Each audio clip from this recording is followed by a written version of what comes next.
Good evening, everybody, and welcome to another edition of the Sports Exchange. My name is Scott Morganroth, Motor City Madmouth. We're following a great episode of Pundit Spun Mr. Jacob Christner ought to know. So I had some pretty good stuff there. So anyways, let me introduce the crew. Then we're going to go out there and introduce a segment called Crew Views, which is actually a front-end version of Parting Shots. But we're going to start that first and get to the Sports Sound of the Week. Candy Ebling, welcome back. Thanks, Scott. Great to be here. And Rick Curdy in a much different location, but nevertheless, he made it anyways. I'm still here. How are you guys? Doing great. And JB Ellis has a jersey and a hat turned backwards, or is that a ski cap? I don't know, but welcome back, JB. It's the hat turned backwards. You know better. Oh, I know. I'm just kidding with you. I like to bust your chops. How And you last doing? but not least, doing great. I'm talking faster than this show's going to go. Get ready to roll. And last but not least, Jacob the pundit. Christner, ready? How you doing? All right. Well, crew views is what takes the place of parting shots because we're doing it on the front end and not the back end. So I'll start off with mine. Micah Parsons says, I'm switching to QB1. My goodness. QBs who have gotten paid this week. Ready for these numbers? Daniel Jones, New York Giants, gets a $160 million contract. I believe that's for 4 years. And they're talking about 2 years probably is what this contract's going to turn out at $82 million guaranteed, 160 face value. So we'll see. Derek Carr, New Orleans Saints, 4 years, $150 million, $100 million guaranteed. And last but not least, the guy who's the brokest of the group, and I wouldn't really feel too sorry because I won't refer to him as Latrell Sprewell, is genosmith of the Seattle Seahawks, 3 years, $105 million with $40 million guaranteed. Okay, that's what do I think about it? All I'm going to say about it is this, okay? I'd like to find out where Bobby Bonilla is. I either need his agent or I need the agents of these other three quarterbacks because for guys that aren't even elite, they're getting paid awfully good. And it's a great job if you can get it and find the right agents. What do you think, Andy? I would agree. I mean, that is just ridiculous amount of money, but then again, it also is one of the most important positions on the football field. You know, you have to have that guy that handles it, the game manager. He takes care of the ball. He throws it down. You know, if you don't have a good quarterback, I don't care if you have if the rest of the team is the best of the best, you're probably not going to, get to the end game, which is a Super Bowl. So you got to pay the guy that you want to navigate and be the best leader on the team. You got to pay him money, but that is a lot of money. You could pay me a quarter of that and I would be happy. Thrilled. 1%. Yeah. All right, we'll turn over Rick Curdy, then we'll rename Jacob Christner 1% for the show. All right, go ahead, Rick. It's ridiculous amount of money they're getting, but Deshaun Watson's the one that set that bar. And so they're saying, well, if Deshaun Watson getting that money and he hadn't played in a year or 2 years, I should get that much money. And Geno, he's a journeyman. He had one great year. The second half, but they're desperate. And Saints needed a quarterback. Derek Carr, I don't have a problem with because he's put up some good numbers. He's had a good career. But Daniel Jones, what did he throw, like 12, 13 touchdowns?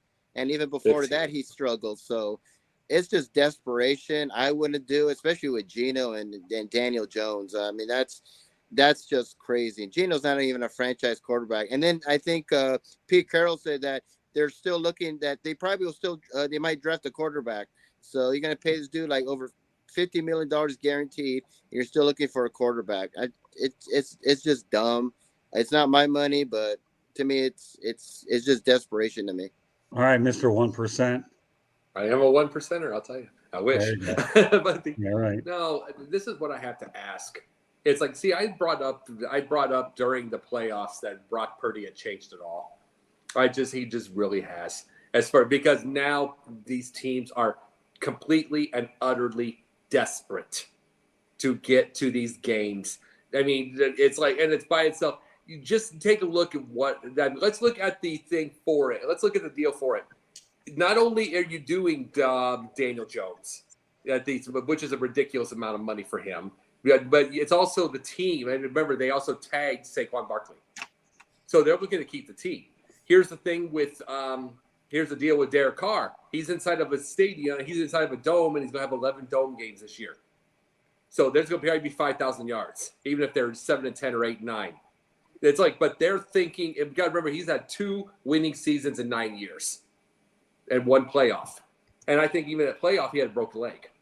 So the biggest thing that we're looking at is everything is complete desperation. In the end, it's also putting butts in seats through offense, because I remember in Pittsburgh, this wasn't just a booing situation when Trubisky was out there. In regards to anything, 40% of the stadium was empty. That also makes things change. You would never thought that they would have done that, but they will literally get out. They'll leave now. So basically, this is all desperation, completely. All right, JB. So let's start with the Giants. The Giants are suffering for Brian Dable's success as a rookie head coach. Now we're stuck with Daniel Jones for 2+ years, where, had we kept horrible coaches, like Joe Judge an extra year, we may have gotten a chance to draft our future. Now we're stuck with Daniel Jones, who is mediocre. Dable, I think, got the most he could get out of him last year. He has no receiver, so maybe they get a good receiver. But I still don't think that makes him an elite quarterback or a top-tier quarterback, a good quarterback. He's at best, at his top of his game, near the top of the second half of the league. And he's getting $40 million a year. 40, not 4, 40. So that's a huge issue. Then you have Carr, who he was horrible in Oakland. The guy, in my opinion, has done nothing. Another guy that I don't see why anybody would pay for him. And then you got teams like, Lamarjackson, who's available. Like, you're going to pay $10 million more and got Lamar if you're the Giants. But because they're so loyal, and that's the way they run their organization, we're stuck with Daniel Jones. I would have spent $10 million more and at least got a top-tier quarterback. Again, he not top 3, but he's in that top tier of the quarterbacks in the league, and you at least had a better shot. I'd have spent $10 million more all day, given up the 2 first-round picks, but not my team. Okay, well, we ended with you. Now we're going to start with you. Okay, give me your true view. So, what are the Jets doing? The blind mice, there was more than 3 of them, so I can't say the 3 blind mice, but the blind mice got on the plane, flew all the way across the country to go meet with Aaron Rodgers. Do they not realize he couldn't handle the media in Green Bay, one of the smallest markets in the NFL? You're going to throw him into the New York City media? Right. What are you thinking? You said everybody out there, the owner, the head coach, the GM, the offensive coordinator, who was his guy in Green Bay, Hackett, and you flew out there to basically beg him to come to your team in a make-or-break situation because you didn't get Derekcarr, which I don't think would have been a great choice anyway. But now you're stuck at this point begging Aaron Rodgers to come to New York and to see what Green Bay wants for him. This is a bad move. The Jets are generally a circus organization to begin with. This is about to go off the rails. It's not like back in the days when we were growing up and we'd have all these newspapers and it'd be exciting every morning to see the headline. Now everything's instantly with the internet. But could you imagine if this was back in the old days with the newspapers, what the headlines would be every morning? Just ugly. I don't see how Aaron Rodgers can handle New York. It's a joke. Okay, all right, Jacob, follow that one. But look at it this way. He can buy his own dark room to kind of meditate in for the next 17 weeks. But the biggest thing I look at with this is it is complete desperation because they came that close to the playoffs. And they wanted to be able to get – we got a 39 years old? So they're looking at this, and it's like, but who do you trade in this? Who do you trade? What do you trade, Zackwilson? I'm like, Braxton Berrios? It's like, it's like, here's the thing, and then knowing the Jets, they'll trade off a first rounder for a 39-year-old man. It's like, Denzel, that's not going to be as good as people think, though, because he was already starting to fade in Green Bay. He just has been. He's one of the all-time greats, but he's fading. And especially with New Yorkers, you know this yourself, JB. You being a New Yorker yourself, they're going to tear him apart. It's going to be open season. Yeah, I don't see how he makes it through training camp, let alone the regular season. Dark rooms. The 4 days at a time. There's no place to hide. I know. This is New York. It's not going to happen. Oh, I know that. The problem, the biggest thing about the Jets, personally to me, just draft. Just draft. Yeah. No. Yeah. No. Zach Wilson's horrible, but I'm talking about, are you going to get rid of him how can you get rid of him? Who wants him? Who wants Zach Wilson? He is a spoiled crybaby, and Rick would agree with me on that. He's a spoiled crybaby. He's terrible. He's not that good. He can throw the ball a long way, but he has no QB IQ. No, 4 of them. 4 of them. Make sure he doesn't go this week. Make sure he doesn't have any this week. I'm sure by the end of the week, I'll probably have 8 or 10 of these 2 liters by the end of the week. No, we traded for 4, so you're having 4. But no. With Aaron Rodgers, though, I say no. It's like, and plus the fact, here's the thing, another deal with Green Bay. I'm sorry with that. Jordan Love's terrible. Been saying it since he was drafted. He's terrible. And then they're giving him a shot. They're going to give him a shot. They're going to find this out really fast to go through a whole game. They average like about 13 points a game in his games he's played. He had one game of like 27. Yeah, but Jacob, you got to rebuild sometime. But it's got to be someone else. They're not going to win. What does it matter? Get a good draft pick and get a quarterback in the draft. That doesn't hurt them. Believe me.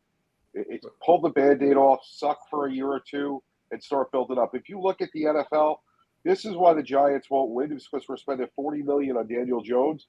Look at the teams that are successful. All their guys are on rookie deals, except for Kansas City. Now Mahomes has passed it, but all the other teams. Yeah. Let's see. Yeah, you're completely correct. He wants to play for Atlanta for a year. Yeah. Yeah, well, he's referring to Brett Favre, but that's the point. All right, let's get Rick, because I know everybody's on a tight time constraint tonight. I want to make sure everybody gets an opportunity to say their crew view. All right, Rick, go ahead. This is a stupid move. The curse of the Jets, the curse of Dan Marino.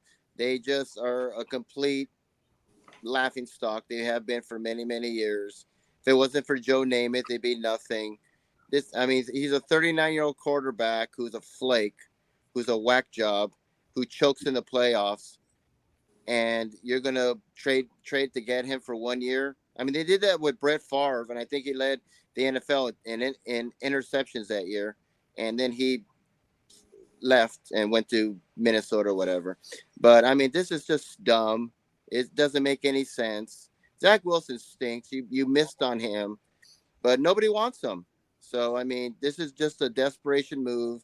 I see it totally backfiring, and I do see the media just going after Aaron Rodgers because he's such a flake, and he's such a weirdo, and he's such a drama queen. And he's a great regular season quarterback, but in the playoffs, not so much. So this is dumb. Candy? Okay, let's face it. Aaron Rodgers is not only is he in the decline, he might want a Super Bowl, but he's got to be all in. He was not all in with that team last year. He doesn't want to practice. He doesn't want to come to training camp. He thinks he's above that. Well, I'm sorry, but if you have new receivers, you have new teammates, sometimes you need that time to gel. If his heart is not in it, retire. But let's face it, if he goes to the Jets, and that's a big if, the Packers are going to put a hefty price, knowing what they know and knowing who else is out there at this point. Jets, hey, if you want to give us, everything, go right ahead. You can have Aaron. He's only going to be there at most 1 to 2 years. He doesn't have more than that in him. He doesn't want to have that more than that in him. Let's face it, he's made more money than he needs to.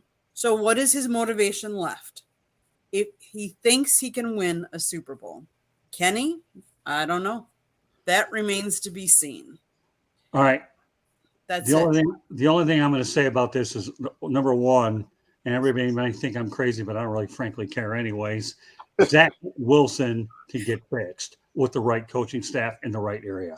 He is very salvageable. And I'll tell you why I say that, because I saw this guy play in a bowl game down here, and he shredded Central Florida. He really did. So I think any quarterback can get fixed if you have the right coaches around you.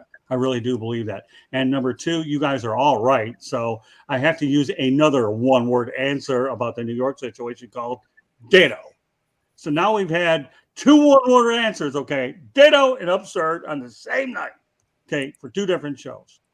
That's it. But I think Zackwilson can get fixed. Josh Rosen got hosed in Arizona. I think he could have been all right, too, had he have had the right coaches. I know about coaching staffs. I've been around them for 40-some-odd years. When you start with Don Shula, you work with Wayne Fonts, and you work with a myriad of Jaguars coaches, you do pick their brains a little bit, and you learn what these people are about. So Travis, 2 Super Bowls, 2 of them. Yeah, there you go. Well, that's okay.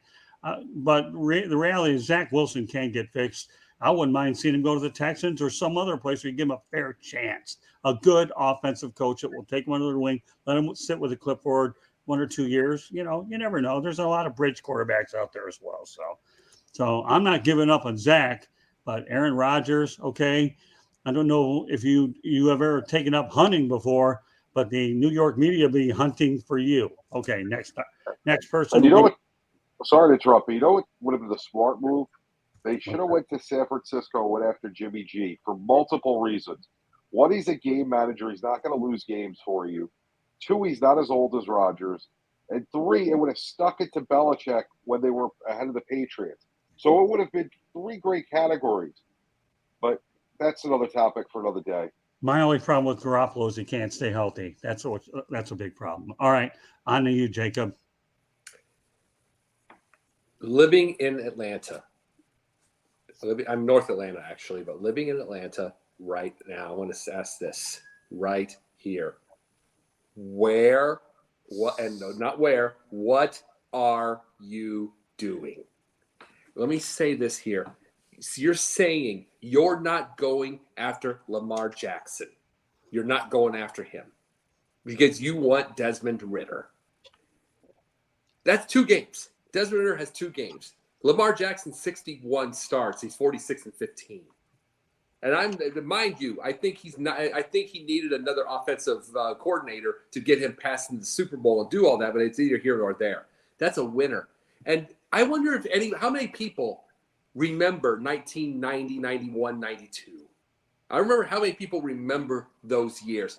Those were the years of Jerry Glanville. Those were the years of Deion Those were the years when Hammer came onto the scene and he was on the sideline. Those were the years that Travis Tritt would go on the sideline. Actors would go on the sideline. They were cool. Just like when I would talk about Miami eventually being cool. I think they're going to be doing that. They were cool. Atlanta was once the coolest team in the whole league for about 3 years. You could be that way again, but you keep stepping on your own feet every time. I was saying myself personally, and I wish it would still happen, that Justin Fields can come home, but I'm doubting it right now because of what they're saying. But Lamar's at least available. That the posters around near the airport, the posters around the thing, the billboards, everything that would come up if Lamar Jackson showed up here. He's a he's a promotional machine. You could be able to do this, but you just keep stepping on your own feet. And there's a reason. There's almost a reason 28-3 happened. It's almost karma in a certain way. You've got to get over yourselves, and you've got to. I mean, you don't just stick with Desmond Ridder because you love him. There's a chance at a megastar. Take it. Okay, Rick. I know the Panthers reported that they're not interested in him. There's like 5 teams right away said they're not interested in him, and I think the Panthers are. I think he's a really great quarterback. I know he wants a lot of money. He probably should get all the money because if you're going to pay Daniel Jones all that money or Geno, he deserves more than that because he won an MVP, great record. I'm not really a fan. I think he's a great regular season quarterback. I just don't win. I don't see him winning a Super Bowl or getting down there that quick. Like I said, I think he's a really good quarterback, but I'm not really that big of a fan of him. So to me, I would just pass on him. And you'll probably have to give up a lot of draft picks anyway. So I'd rather just draft somebody. Like I said, I think he's a great quarterback, but I just don't think he could have the intangibles to win a Super Bowl. Just my opinion. Okay, Candy. Wow. Lamar, Atlanta. That would be interesting. I don't see it. Should they pursue him? He's a good quarterback. He brings a different dimension to the game than a lot of the other quarterbacks because he does, but that's a lot of money. And because of the style that he plays, he is prone to get injured. It would be interesting to see where he will land. That's what I'm going to say. All right. Here's what I'm going to say about the whole thing. Number one, I work with jerryglanville. I actually saw the first game ever over at the Georgiadome when Atlanta took on the Jets. It was pretty interesting, by the way, being at the first game ever at a new facility. Number two, okay, if you bring on Lamar Jackson, he gives you the michaelvick feeling is what you do because you have another polarizing quarterback move with his leg. So why they're not considering it, to me, and Arthur Blank's willing to spend the money. I just, you're putting your eggs in the Desmond Ritter category. Remember, you just let Marcus Mariota go, so who knows where he's going to land. So, I like the idea of Lamar Jackson there, but the biggest issue I have with Lamar Jackson getting any kind of money really has nothing to do with collusion. It's about availability. Nobody can trust that this guy's going to be on the field as long as he has. How many games has he missed in the last couple of years? So that's where I struggle with Lamar Jackson and his availability. And bear in mind, they're putting on a non-exclusive tag, so they're letting somebody match the offer. So really, in terms of the situation out in New York, well, we already talked about it. So I think the Jets could be a player for him too if they can't get Rodgers. That's just a thought. All right, are we on to you now, Rick? No. On to JB. I get to answer. So if I'm Atlanta, as great as it would be to have Lamar Jackson, it comes down to, are you going to win? I always base everything on winning the Super Bowl or at least getting to the Super Bowl. So is Lamar Jackson the piece that they're missing to make it to the Super Bowl? They have a lot of deficiencies. Just going out and getting a star, that may put people in the seats, but I guarantee you Arthur Blank is not losing money with the Falcons. So to get more people in the seats isn't necessarily the big issue. The concession stands in Atlanta actually are the cheapest in the league. They've done a great job of making it a family-friendly atmosphere. So if they really were hurting for money, they can raise the concession prices, which are phenomenally priced. So it's more than just about making money and putting fans in the seats. It's about putting a winning team together. When you're going to go and spend $50 million and give up 2 first-round picks when you need many different things to make your team viable, it's just not the right move. Okay. All right. I believe it's your turn, right, Rick? Yeah, it's my turn. Go ahead. So, Zionwilliamson, he's hurt again. What a shocker. I'm just stunned. I can't believe it. This guy, he's a great player, but my gosh, that guy cannot stay healthy. And now we're supposed to be shocked that he's going to be out indefinitely. He hasn't even played a whole season. And then the Pelicans gave him how much money? This long contract extension for a guy who cannot stay healthy. It's ridiculous, and everybody's acting surprised. Too bad. I'm sorry. He's going in the bust category for me. I never was a fan of him when he was coming to the NBA. I think he's a great player. He's strong. He just cannot stay healthy. So Pelicans, you knew what you got. You gave him all that money, and still you don't have any, it's a mess. So good luck with you. You guys are doing good, but he's playing great. But again, he can't stay healthy. So buyer beware if you ever want to get rid of him or whoever wants him. just buyer beware, because the guy can't stay healthy. And sorry, he's in the bust category for me. All right, Candy, before I turn over to you, why don't you read over the ticker, please? Oh, if you see that little red button in the lower right corner, it says please hit subscribe. Subscribe to our YouTube channel, and you can see all of our different programs. We are striving for 1,000 subscribers. If you'd like to be a guest, send us topic ideas to southfloridatribune@gmail.com. If you want to advertise, call 954-304-4941. We're live on Facebook, LinkedIn, Twitter, and YouTube. Again, hit that red subscribe button. Okay, now your views, Candy. I agree with you, Rick. I mean, not playing, how much you pay these players, and they're so injury prone. It's ridiculous. I mean, I wish in my job I could get paid when I was injured. Like, that would be great, but it just doesn't happen. We pay these guys millions of dollars of money, and they're injured, and it just blows my mind that they would throw that kind of money at him, knowing that. I still say there's got to be more incentive-laid contracts, and I know it's not going to happen because they're not going to do that kind of. They'd want to get paid, but incentive-based contracts, that would help. That would help maybe they wouldn't be injured quite as much. Okay. The only thing I'll say about this topic is Zion Williamson reminds me of Sam Bowie. He'll be a what if because of injuries. And for a lot of you folks that followed the NBA years ago, that Sam Bowie was picked ahead of Michael Jordan. I say more? No. All right. Now what we're going to do is we're going to talk about the sports down of the week. Hey, we us. Oh, I'm sorry. Hey, right, I want to talk about Marshmallow.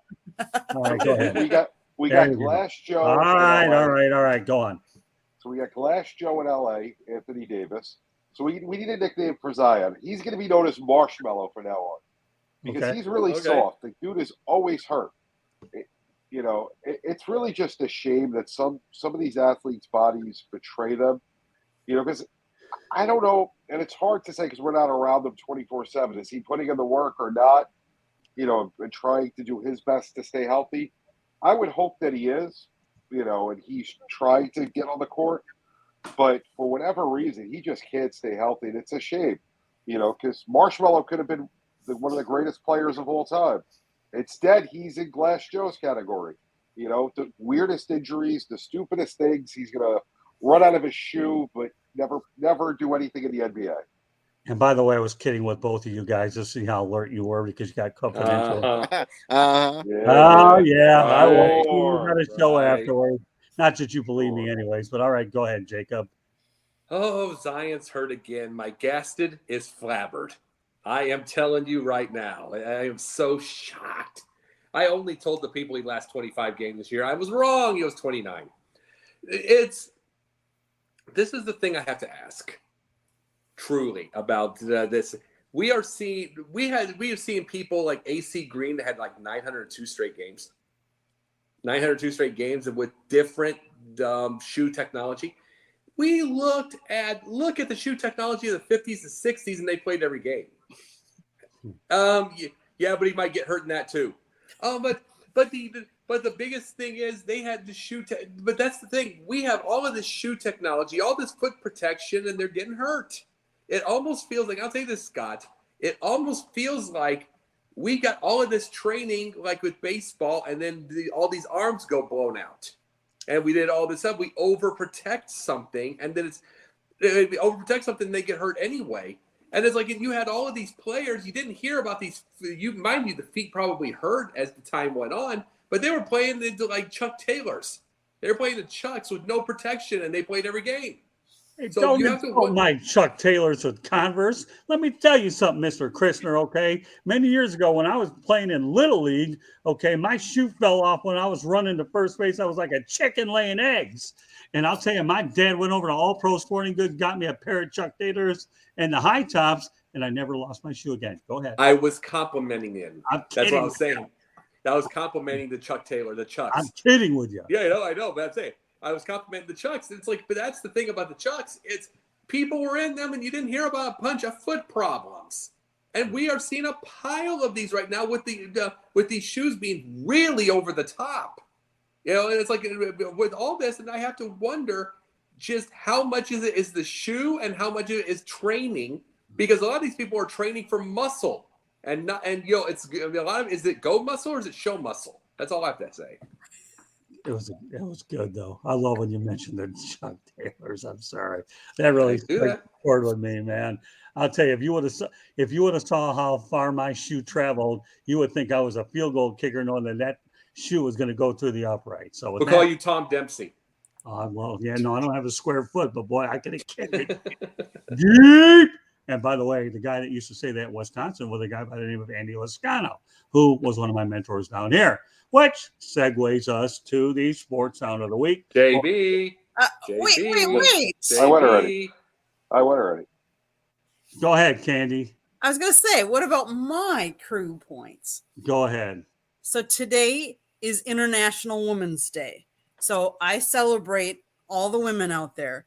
What I'd like for all of us to do is to go around and name one or two women in sports that have changed their game or inspired more to be like them. I can think of one sport I have always loved, I've played, is tennis. And so I think some of the most influential, to name a couple, obviously Billie Jean King. She has 39 Grand Slams. Martina Navratilova.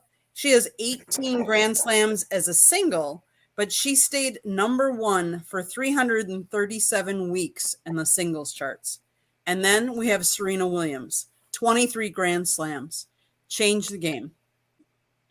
I celebrate women today, so I'd like each of you to come up with a woman in sports that has been influential. Okay, just to make sure I get the order right, I'll go right to left, okay, and I'll be the last one so that you don't have any waits before we get to the sports sound of the week. Rick, name one woman. I had two. Mia Hamm and Pat Summitt. Okay. Jacob? I'm going to, if you don't mind me changing the rule a little bit, I'm going to name two. I'm going to change. It's going to be two. One's going to be a sports. One's going to be sports. One's going to be one I knew. Okay. Pat Summitt, because she completely changed. She made and built college basketball for women forever. Drove the buses. Cleaned she did their laundry. She did all that stuff. She had to go get their she had to go get their gym. She had to get the set up the thing to play. She did it all starting at the age of 22. And she did everything. Number two is someone I knew, B.J. Adams, back in Illinois. She was a writer. When they did not have women writers, she went under the term B.J. as the letters because they thought it was a man. Because she was the right. When they finally found out it was a woman, they put B.J., B-E-E-J-A-Y. She did this in the 40s when the women were not doing this. She toughed it through. Then she opened a beer distributorship. Did all this when she did every bit of this when women weren't supposed to be doing this. And then she lived to it. She lived in around her late 80s. She lived in her late 80s, maybe early 90s. I think late 80s. She was as tough as it came. She was a grinder. She was as sweet as it was. She loved me to death. But I miss her. She's been gone for some time. I miss her dearly. But she's definitely a woman that needed to be remembered today because she did all of this when it wasn't supposed to be. Okay. On to you, JB. So you guys all mentioned some great women. Pat Summitt, when I was growing up watching basketball, I'd watch women's basketball, and Pat Summitt was women's basketball for a long time in Tennessee. I'm going to actually put a whole team of women, the U.S. Soccer team, because they are now and have surpassed the men's soccer team in popularity, which is unheard of to think of a team of women, that are more popular than the male counterpart in a sport in our country, and we're pretty good as far as around the world as how we treat women. That doesn't mean we're perfect at it because we're far from it. But, our soccer teams, the women are more popular by far, night and day. and they've revolutionized the way they're getting paid, the way people watch soccer. It's a great thing to see. So I definitely would have to go with the women's soccer team, but there's so many great choices. Candy, your tennis choices were phenomenal. Nancy Lopes in the LPGA golf, another phenomenal woman in sports. There's a ton of WNBA players, Lisa Leslie, Brittany Griner, which she just went through. So there's so many we could just sit here and talk about, and it's great to see that women have these opportunities. If you go back 40 years, 50 years, it wasn't like it is today. And a lot of the names we're mentioning is what paved the way for it. So it's actually great to see. All right, I got a few, and then we're going to go to the sports sound. We're going to let Rick Curry go out in the sports sound because I know he's only got a few minutes left. Number one, Pat Summitt's hard to argue against. We have one in Miami. We'll see how long she lasts, depending on how competitive the team is, Kim Ng. But the two I really want to mention are Martha Ford and Mrs. McCaskey, two women that are up there in age running the NFL teams. Now, I know Mrs. Ford turned over to her daughter. I don't care.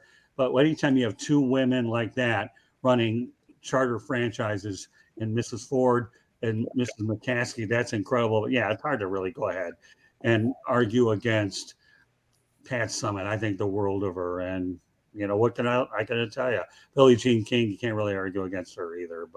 And Chris Everett obviously played a big role as well. Tennis has a million. You can devote an entire show on tennis ones, but I'm going to go with them and go from there. All right. Well, I got everybody in. All right. Scott, let me quick put one more person in there. One more woman, Carrie Walsh Jennings, because she has more beach volleyball titles than any man as well. Yes, so she's phenomenal. She is. Okay. Great choices. Now, again, we could do a whole show on this one of these days, and maybe one of these days we will. Time permitting, we don't have it. So here's what we're going to do. I talk about Sports Town of the Week. Rick, I know you like to talk about the Milwaukee Milkmen, but they're not part of this whole equation. But we are going to talk about the state of Wisconsin, Milwaukee, Green Bay. But I do have breaking news here on the Sports Exchange.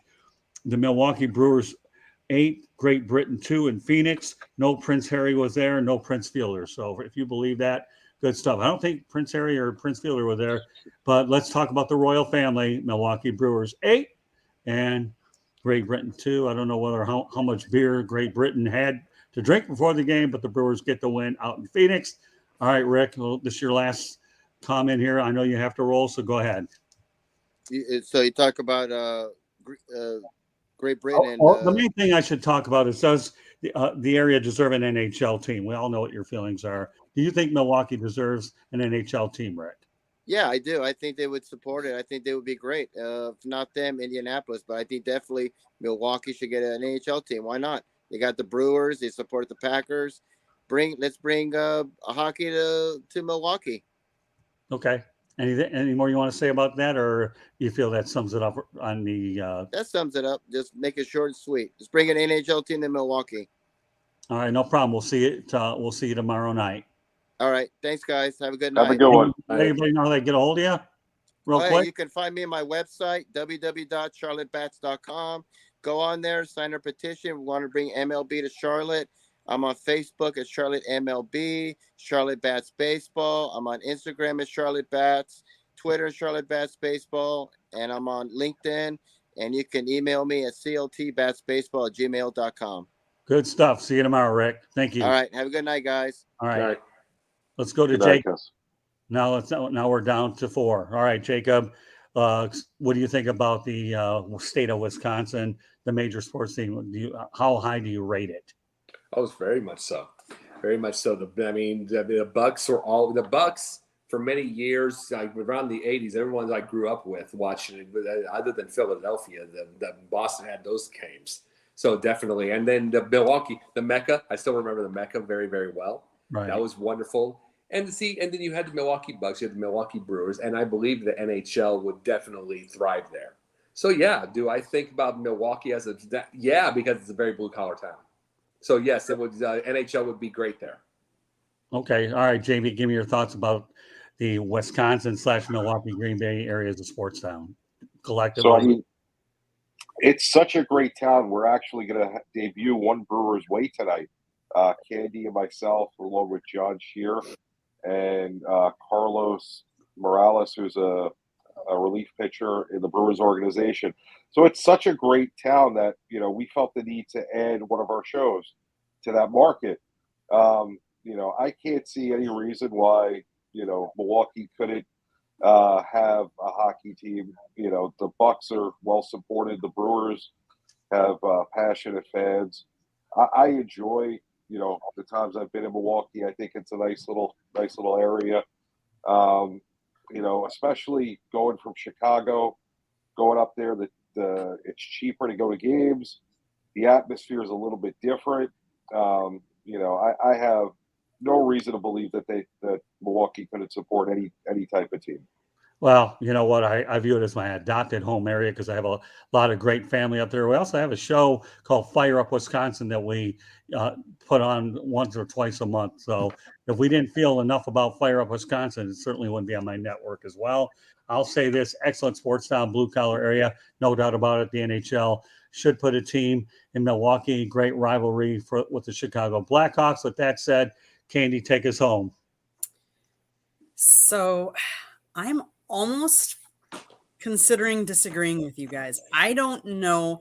As much as I love my hometown, Milwaukee, they have an AHL team. They feed into the Nashville Predators, but they're only averaging somewhere between 5,000 to 7,000 fans a game. And I just don't know the ticket prices of NHL, whether a blue collar team like Milwaukee would have enough fans to pay the prices of NHL games. Chicago is not that far from Milwaukee. Chicago is about an hour and a half. Are they traveling down to there? Would it be a good ticket? I don't know. And I don't know when they built the Fiserv Forum for the Bucks, if they built it, that it would be a good, because they tore down the Bradley Center, which was originally built for the Milwaukee Admirals for the hockey team. So do they have a stadium that they could really fulfill and get good crowds to? Just not positive. I guess I'm not convinced. And that's probably coming from someone that's from there. I'm just not sure. I don't know. I grew up with an original Six City, and I know a blue collar town. When I see one, I would give a thumbs up easily for Milwaukee. I really do. Difference between AHL and the NHL is big. So I'm giving a thumbs up to the NHL, and that's what I've got to say about it. Now, and I know it's an outstanding. And real quickly, breaking news, and Denzel can be watching this. They're saying Jimmy G to the Texans is picking up steam. I'm sure he's celebrating as we speak. Okay, well, good. That's all right. So anytime we get breaking news, we allow it. So with that said, okay, Jacob, Larry, know how they can get a hold of you. And obviously, after the Sports Exchange, Pundit is on the Sideline Sports Network. So once you leave up, Confidential next. Whatever. Chicago Cubs show. All right. I get a little tongue-tied here when we get to the end. Absolutely nothing right now, but Sunday nights Basket Bros. Monday nights doing the Monday nights I'm doing let's see, it is the Pundit Views, and this week is going to be Brian Newdall, and so we have this one. Tuesday nights I'm off. Wednesday nights 3 shows: the Pundit's Pundit, this one, and Confidential. Thursday nights independently with TJ Sanson for the Yin and Yang. When I'm called, sometimes once in a blue moon, I'm called for the Gauntlet. And back again. And then I also help with some theater and some film stuff here and there. All right. Well, JB Ellis is my right-hand man, my partner in crime. We only communicate 3 to 5, 6 days, 7 days a week anyway. So with that said, JB, let them all know how they get a hold of you. I hope we have enough time for you to get it all out there because I know you're still real busy. All right, go ahead. So we got Sideline Sports every Tuesday at 8:30. Confidential coming up in 11 minutes. One Brewer's Way. Pilot episode tonight at 11. Of course, here, and who knows where else. I'm sure we could go on for a while with different shows. JB_ the program on Twitter. And eventually down the line, when we finally get it going, we're going to have the journalist and the celebrity. We will get that at some point or another. We have a lot of eyes on the fire. Candy, take us home the rest of the way. Okay. So you can find us Monday nights. It's typically Fire Up Michigan. Tuesday nights, 108 Stitches baseball talk during the season. Wednesday nights is here Sports Exchange. Thursday nights is sometimes Inside the Pigskin, depending on if we're in season or not. When it's off season, it's probably twice a month, sometimes 3 months, but you can find Fire Up, another episode of Sports Exchange, No Limits, Real and Rare. We've got lots of different shows. You can find us at our website, www.southfloridatribune.com. You can subscribe to our YouTube channel. We're striving for 1,000 subscribers. You can always catch our audio on iHeartRadio, Google, Apple, or wherever you get your podcasts. If you want to be a guest, send topic ideas to southfloridatribune@gmail.com. And if you want to advertise or sponsor a show, call us at 954-304-4941. We stream live on Facebook, LinkedIn, Twitter, and YouTube. And Scott's Twitter at Tribune South. Very good. Well, that concludes this edition of the Sports Exchange. I want to thank Rick Curdy, Jacob Christner, JB Ellis, and of course, Candy Ebling. She's going to be very busy today, so we'll let you go ahead and get over to Cubfidential. Did I get it right this time, Mr. Ellis? It's Brewerfidential. Yeah, that too. You're muted, JB. You're muted, JB. One brewer's way, Jacob. One brewer's way. Right, in Cubfidential. I got that right this time. You right? got it. We'll see you over there, JB. The All right, number so one meanwhile- baseball show on the network. All right, so meanwhile, thanks everybody for joining us. And I know that Sideline Sports will be real busy the rest of the night. And me, I'm retiring for the night until I have a broadcast tomorrow. Good night, everybody. Thank you very much for joining us. And we'll see you all next week. Good night now.